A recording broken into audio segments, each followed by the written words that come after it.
Well, former Venezuelan leader Nicolás Maduro and his wife are in custody in the U.S. and will face a judge later this week. Christian Benavidez reports on the daring mission to take Maduro and what comes next for the Latin American nation. Former Venezuelan leader Nicolás Maduro and his wife Celia Flores stepped onto American soil chained and shackled, surrounded by a small army of federal law enforcement.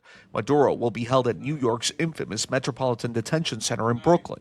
Newly unsealed criminal charges against Maduro and his wife allege Maduro abused his position of trust and engaged in corruption for a quarter century. Maduro remained in power and waged a ceaseless campaign of violence, terror, and subversion against the United States of America, threatening not only our people, but the stability of the entire region. The Justice Department also links Maduro's alleged conspiracy to the Venezuelan gang Tren de Aragua, which allegedly engaged in extortions, kidnappings, murders, and other crimes.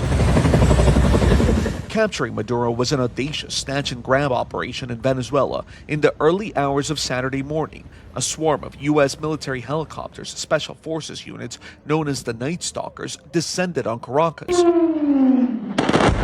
Explosions lit up the sky, and within 2.5 hours of U.S. forces touching down, Maduro and his wife were in custody. This was a law enforcement exercise. It was the Department of War in support of the Department of Justice pulling out an indicted person who ultimately will face justice. President Trump and his team watched the mission unfold from his Mar-a-Lago home. The president said the U.S. will take over Venezuela without explaining how that's going to work, how long it could last, and whether U.S. troops would be needed to do it. He also said the U.S. will take over the country's oil reserves. At least 5 strategic targets were also hit during airstrikes, including military bases in the country's main port.